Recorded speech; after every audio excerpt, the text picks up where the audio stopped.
Buen día o buenas tardes, no sé en qué momento se va a presentar este trabajo, así que saludo en general tanto de mañana como de tarde. Bueno, mi nombre es Gustavo Trócoli, yo pertenezco al servicio de neurocirugía del Hospital Interzonal de Bahía Blanca. Quiero agradecer a los organizadores del Congreso y especialmente a la Sociedad Argentina de Neurocirugía Pediátrica la invitación para participar con la exposición de este tema, que es un tema que realmente está evolucionando muy rápidamente en los últimos tiempos. Ha habido publicaciones que creo que van a marcar un camino, nuevos hitos en el manejo de esta patología, así que realmente es un tema interesantísimo para actualizar. El trauma encefalocraneano en pediatría es una de las principales causas de morbimortalidad, tanto en chicos como adolescentes. Es una de las causas líderes de muerte en prácticamente todo el mundo. Algunas publicaciones hablan que es más frecuente en países desarrollados, pero en realidad aparentemente todo tiene que ver con los subregistros que hay en países en vías de desarrollo o no desarrollados. La mayoría, por suerte, son traumatismos de cráneo leve, es decir, que tienen un rasgo de 13 a 15 en su inicio, pero como veremos adelante, este es un tema que está actualmente en revisión, el trauma de cráneo leve en pediatría, porque puede dejar secuelas importantes. El primer punto es, tenemos que considerar que no es lo mismo el trauma de cráneo en adulto que en el niño. Todo lo que se ha escrito y publicado y las guías de manejo y un montón de cosas hasta hace algunos años, estaban todas referidas a la fisiopatología y la evolución del tratamiento en los adultos. Claramente se vio que no era lo mismo, ni los mecanismos de trauma, ni las secuelas, ni nada con respecto a los chicos. Por lo tanto, en los últimos años han aparecido nuevas guías y nuevos indicios de que el tratamiento y el enfoque del trauma en chicos varía muchísimo respecto al adulto. Acá tenemos algunos ejemplos, por ejemplo, cómo el tamaño de la cabeza de un recién nacido con una persona de 25 años en proporción al cuerpo cambia significativamente. Eso ya es un elemento diferente en cuanto a cómo un trauma puede afectar a un recién nacido o a un chico con respecto a un adulto.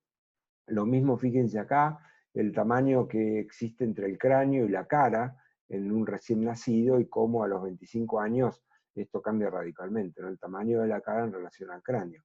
Y lo mismo cuando uno evalúa el cerebro. La mielinización en zonas del cerebro, en este caso sustancia blanca, es absolutamente diferente a la edad de 12 años, a la edad de 2 años que a la edad de 25. Esto implica que los mecanismos que se van a producir de lesión cerebral pueden significar secuelas distintas. Por lo tanto, es claramente el primer concepto a establecer que no es lo mismo un trauma encefalocraniano en un chico que en un adulto. Hay millones de cosas que son diferentes, una de las que hablábamos recién, el mayor tamaño de la cabeza en relación al cuerpo, pero no solamente eso, los chicos consumen más oxígeno, tienen más flujo sanguíneo, tienen mayor contenido de agua al cerebro, están desarrollando su mielinización y su sinaptogénesis. Por lo tanto, los mecanismos inflamatorios que se producen cuando se produce un trauma de cráneo van a generar diferentes secuelas en un chico y en un adulto. Este es un esquema bastante, digamos, complejo, pero ejemplifica todos los procesos que se producen cuando un cerebro sufre un traumatismo de cráneo. Claramente las consecuencias de esto en un cerebro en desarrollo es totalmente diferente a un cerebro desarrollado.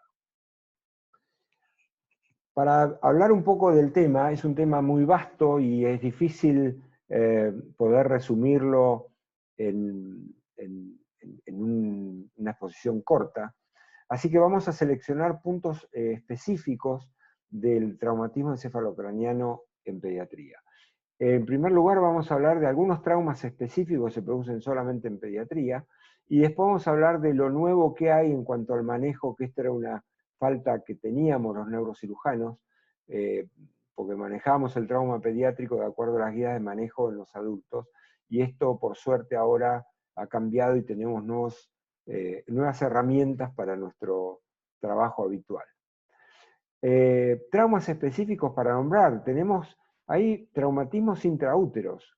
Uno de los más conocidos es la fractura en ping-pong, que también puede ser neonatal o perinatal, pero lo que es importante es que a veces se producen hemorragias fetales por traumas específicamente generados hacia la madre embarazada y que le producen un daño al chico, como vamos a ver. Y un ejemplo también de un trauma específico que no se da en otras circunstancias es el shaking baby, el chico sacudido que genera lesiones muy específicas con tratamientos y secuelas puntuales. Este es un caso que tuvimos en nuestro servicio, un caso de hematoma fetal. Este chico nace con esta ecografía donde se pone en evidencia algo que después corroboramos con la resonancia, que es un gran hematoma extradural, comparte, y en algunos lugares también una hemorragia intraventricular. La madre no reconocía haber sufrido ningún tipo de trauma, ni accidental, ni no accidental, ni leve o grave, y el chico nació con esto. Nosotros sospechamos que probablemente la madre no quiera reconocer algún tipo de abuso que haya sufrido durante su embarazo, así que siempre nos generó la duda. Este chico fue operado inmediatamente después que nació, y la recuperación fue excelente, y hasta ahora su desarrollo neurocognitivo es aceptablemente bueno.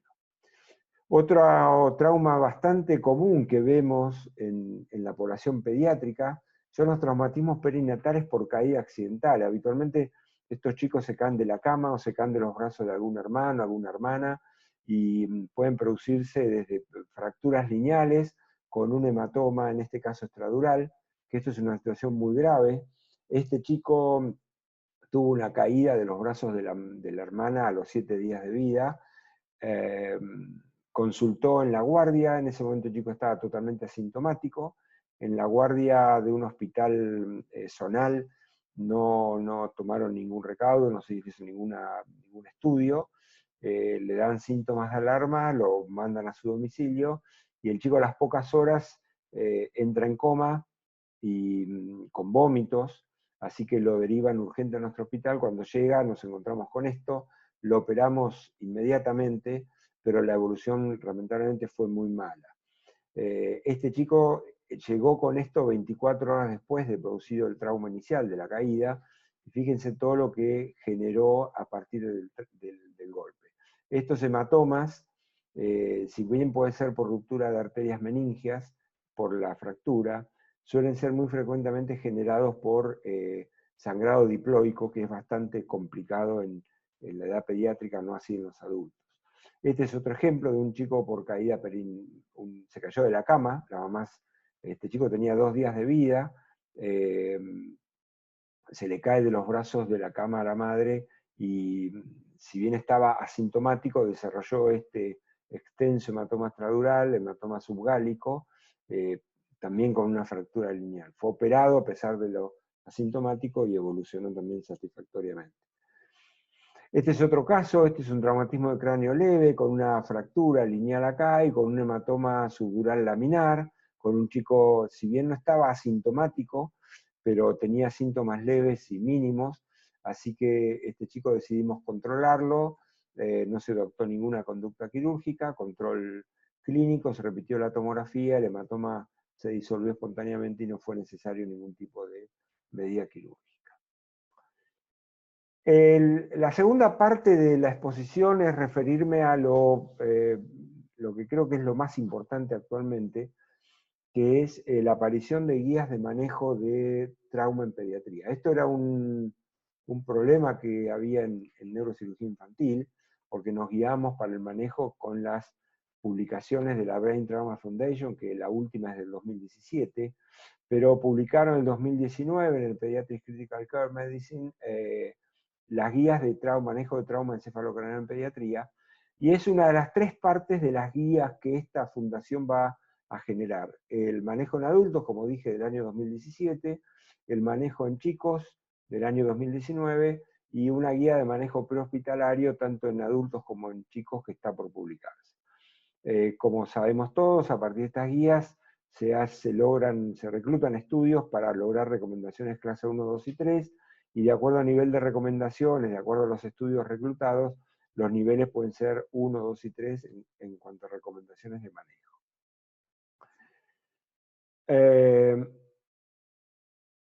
Lo que tenemos hasta ahora es que la evidencia disponible es muy limitada.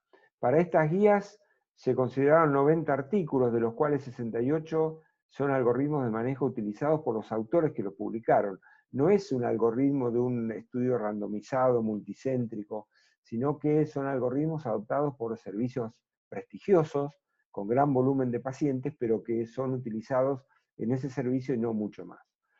En base a estos estudios y el resto de los artículos que encontraron, que son sobre todo opiniones de expertos y algunos artículos más anecdóticos, se hizo un protocolo de manejo y cuya finalidad es proveer a los neurocirujanos infantiles, a pesar de que hay muy poca evidencia disponible, proveer elementos que nos permitan llevar a cabo un tratamiento específicamente dedicado a pacientes pediátricos.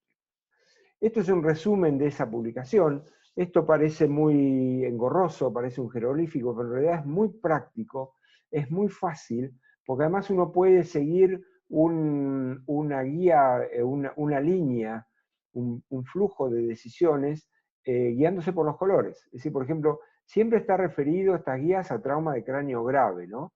Chicos que ingresan con una escala de Glasgow de 8 o menos, y si uno sigue el color, por ejemplo, se le hace una tomografía computada, se le pone un sensor de presión intracraneana, se hacen estas medidas que vamos a desglosar rápidamente ahora, y en base a eso se le hace un cuidado. Todo esto implica cuidados de base. A partir de ahí, uno puede seguir guías, que en este caso, este flujo es de color amarillo, este de color naranja, violeta, en fin, verde, y es fácil de entender y fácil de seguir, a pesar de que pareciera a simple vista un gran jeroglífico. Vamos a desglosarlo en lo que son medidas terapéuticas iniciales globales y generales para todos aquellos chicos que ingresan con un trauma de cráneo grave. Estas son las medidas clásicas: analgesia, sedación, ventilación mecánica controlada. Esto implica no reducir significativamente la PCO2, mantener normotermia, un adecuado volumen intravascular, ya vamos a ver que esto es muy importante, niveles de hemoglobina razonables que no sean inferiores a 7 gramos por decilitros.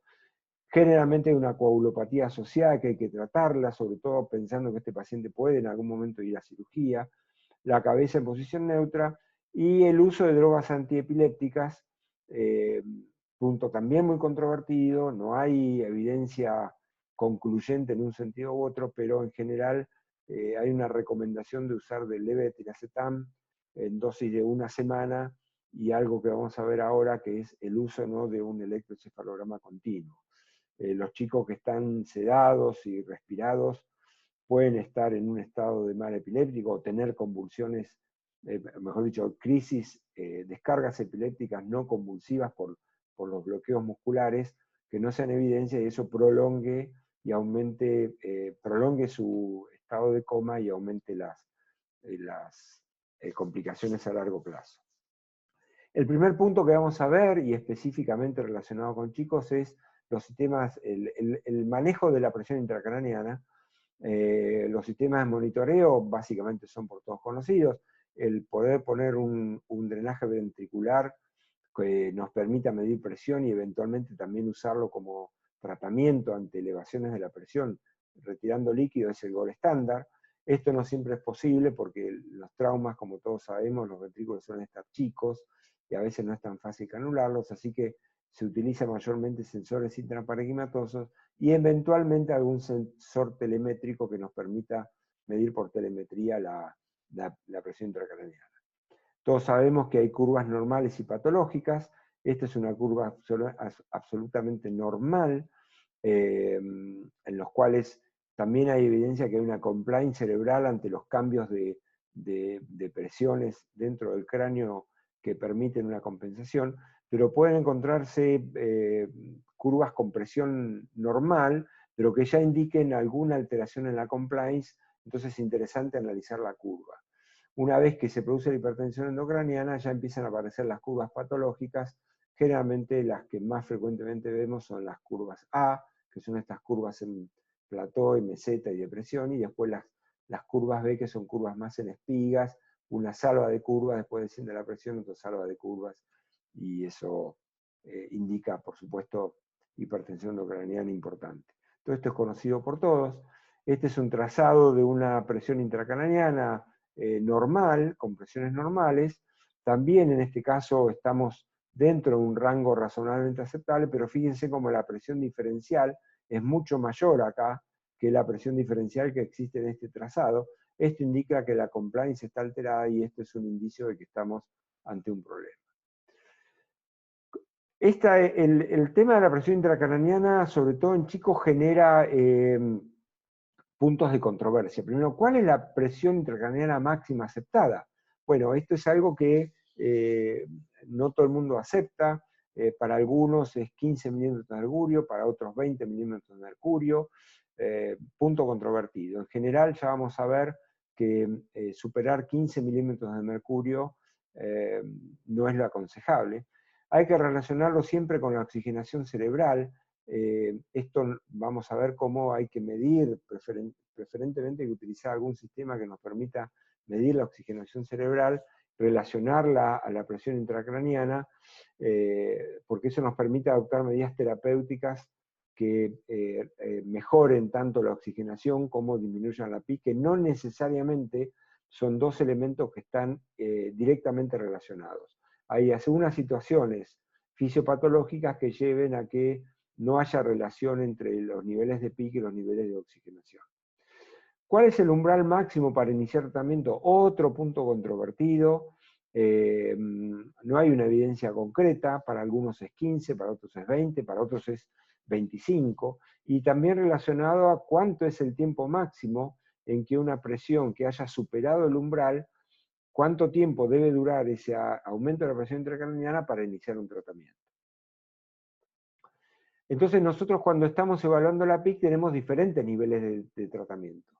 Cuando tenemos la presión intracraniana elevada, usamos lo que se llaman elementos de primer nivel, que básicamente son estos, es decir, cirugía si hay una lesión, que sea potencialmente evacuable, hacer una neuroprotección fisiológica, en fin, todas medidas conocidas por todo el mundo. Segundo nivel de tratamiento, iniciar tratamiento con osmoterapia agresiva. Generalmente se prefieren soluciones salinas hipertónicas, pero tampoco hay una clara definición sobre si es mejor usar soluciones salinas hipertónicas o mannitol. Y después tenemos el tercer nivel de tratamiento, ya cuando la PIC alcanza niveles refractarios que no son controlados con medidas en primero o segundo nivel, que son medidas que ya casi son de rescate último, y a pesar de estas medidas de tercer nivel muy discutidas, el paciente puede ir a una hipertensión intracraniana refractaria y mucho más para ofrecer no tenemos. Un tema muy importante que siempre se discute en pediatría es si usamos o no un drenaje lumbar continuo para un tratamiento de la presión intracraniana, de la hipertensión endocraniana. Hasta el año 90 este era un tema tabú, porque había ciertas publicaciones muy aisladas, cuando no había tanta disponibilidad de estudios fisiopatológicos que hablaban de los riesgos de poner un drenaje lumbar continuo, de drenar líquido cefalorraquídeo y que haya una potencialidad de hernia cerebral, ya sea subfacial, tentorial o central.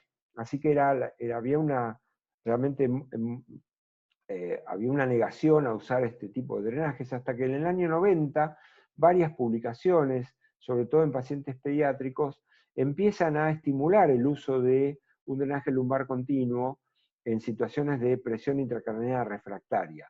No es la primera medida, obviamente, pero en situaciones de hipertensión endocraniana que está de difícil manejo, uno puede pensar en colocarle un drenaje lumbar continuo, que se coloca preferentemente 5 centímetros por arriba del conducto auditivo externo, y se drena en forma intermitente hasta lograr el descenso de la presión intracraniana a los valores deseados.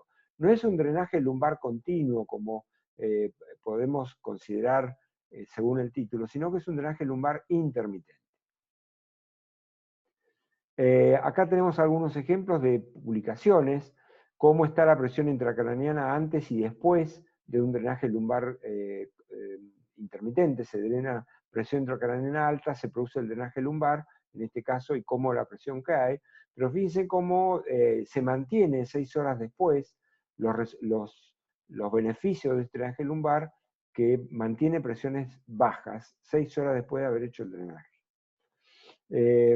Otros elementos también relacionados en cuanto a flujo sanguíneo cerebral, uso de sedación, de drenaje ventricular, de manitol, cuando uno drena líquido cefalorraquídeo a través del drenaje lumbar. El uso de estos elementos de tratamiento de la presión intracraneana disminuye sensiblemente después que uno puede drenar líquido a través del drenaje lumbar. Otro tema importante que no estaba bien establecido es cuál es la presión de perfusión cerebral que tenemos que mantener en un chico. En un adulto en general las cifras eran claras, en los chicos no era tan claro.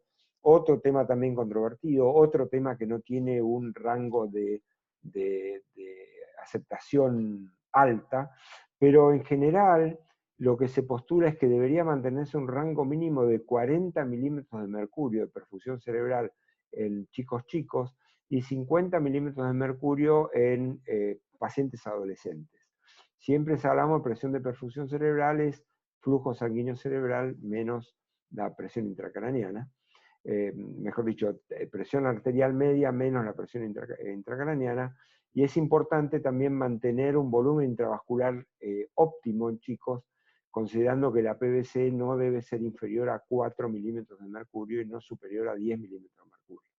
Así que manejar estos rangos de perfusión cerebral es muy importante en el contexto de estos pacientes graves. Siempre estamos hablando de traumatismo de cráneo grave, las guías de manejo, los consejos que hay en los distintos parámetros que hay que utilizar. Otro elemento importante es medir la presión tisular de oxígeno. Esto lamentablemente requiere de sensores que son realmente caros, difícil de acceder en nuestro medio, pero bueno, si uno pudiera disponer de esto, podemos monitorear la presión tisular de oxígeno, y está claro que cuando la presión intracraneana aumenta, uno puede ver cómo la presión tisular de oxígeno cae, lo cual lleva a isquemia, y lo mismo es cuando tenemos una presión de perfusión cerebral en relación a cómo mantenemos una presión tisular de oxígeno buena. Fíjense, a medida que aumenta la CPP, la presión tisular de oxígeno también aumenta y mejora. ¿Qué pasa cuando superamos las primeras líneas de tratamiento y a pesar de todo eso, la presión intracraneana se mantiene alta? Es decir, es refractaria a la primera línea de tratamiento. Bueno, acá aparecen las segundas líneas de tratamiento, que son los temas más controvertidos de esto. Por supuesto, siempre ante situaciones de no control de la PIC hay que repetir la tomografía, porque puede haber evidencias de un sangrado, sobre todo un sangrado nuevo o alguna otra situación que mantenga la presión intracraneana y que sea quirúrgicamente tratable. Si no hay ningún tipo de cirugía indicada por la presencia de una nueva masa ocupante, empezamos a ir a las terapias de segunda línea, barbitúricos, hipotermia, hiperventilación, y sobre todo considerar un monitoreo mucho más agresivo, mucho más que nos permita evaluar otros parámetros que no evaluamos con la primera línea de tratamiento. En este caso, utilizar un electroencefalograma continuo. Otra es hacer Doppler transcraniano, ver cuál es la velocidad del flujo, poder medir el flujo sanguíneo cerebral. Y entonces volvemos a esto: ¿qué terapias de segunda línea tenemos cuando superamos la primera línea y no logramos controlar la presión intracraneana? Todo esto: barbitúricos, hipotermia, hiperventilación, el monitoreo avanzado, todos elementos muy discutidos.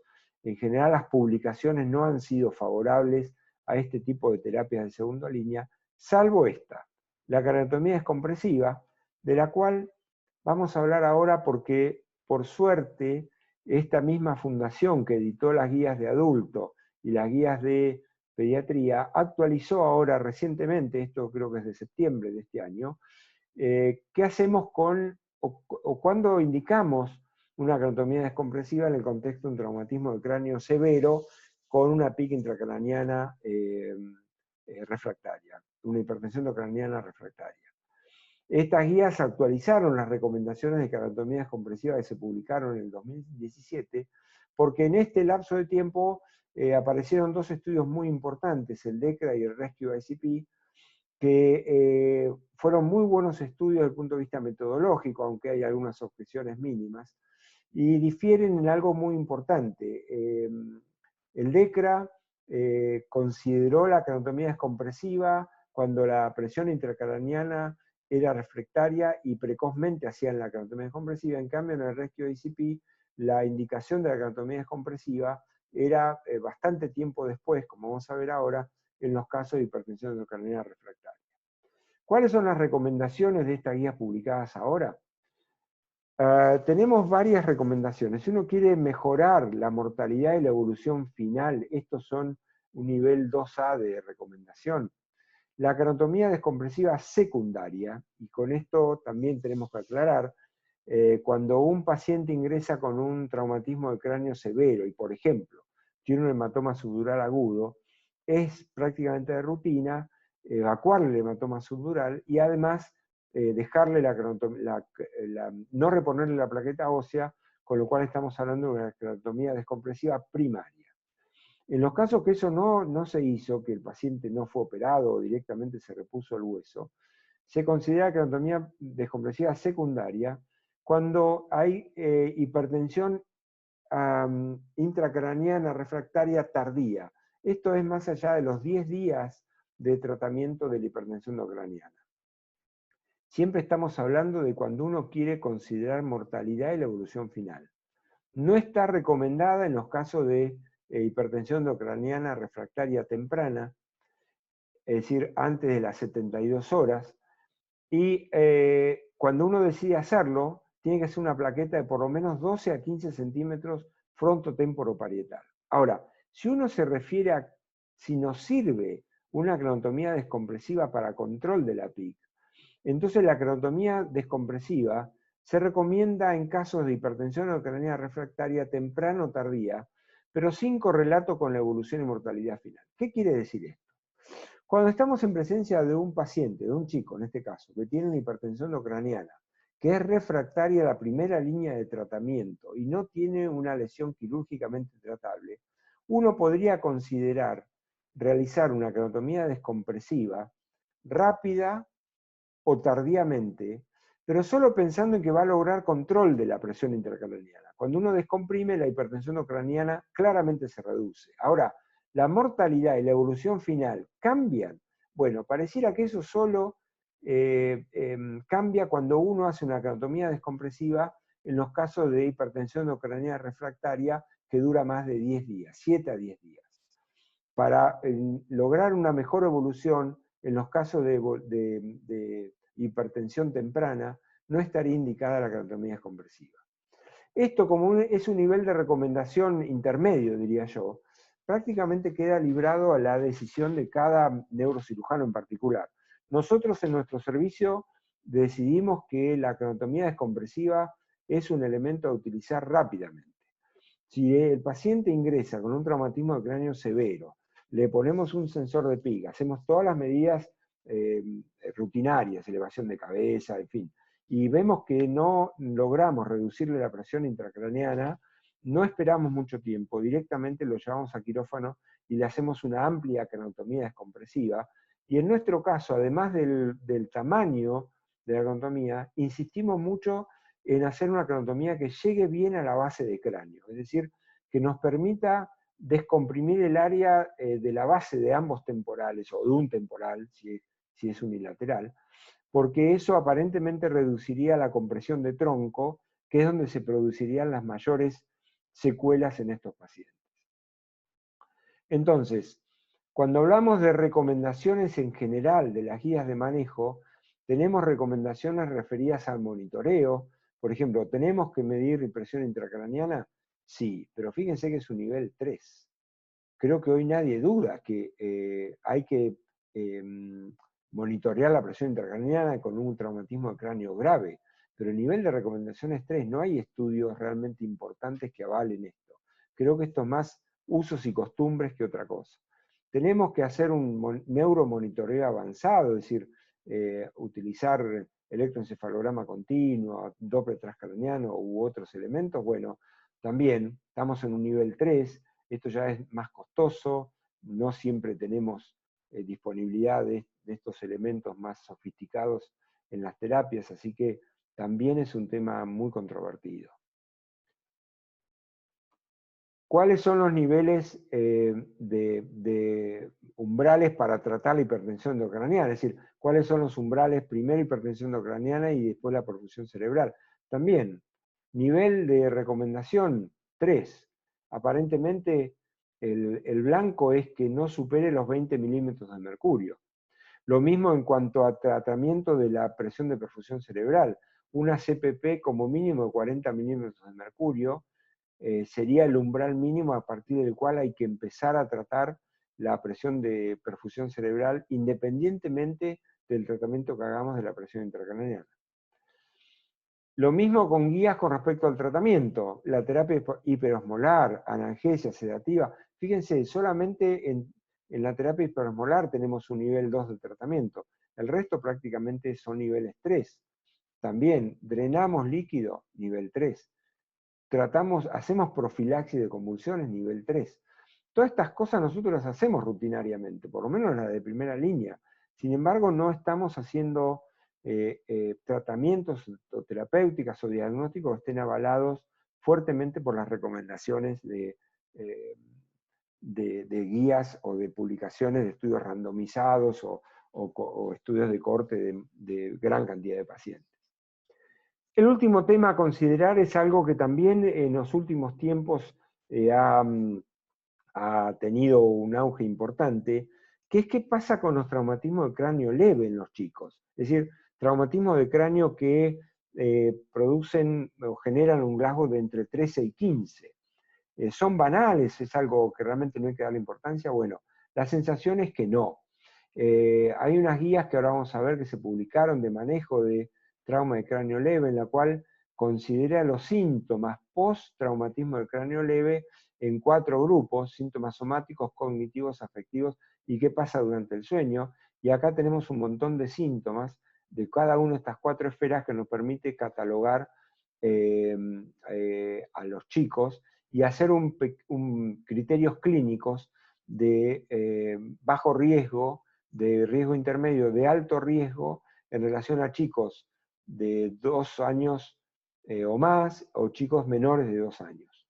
Estas son consideraciones importantes porque nos permiten a nosotros tener una guía de recomendaciones de riesgos después del trauma de cráneo y sobre todo algo muy importante para los padres, aconsejarles cuándo el chico puede volver a hacer actividades normales, no deportivas, y cuándo los chicos pueden volver a hacer actividades deportivas.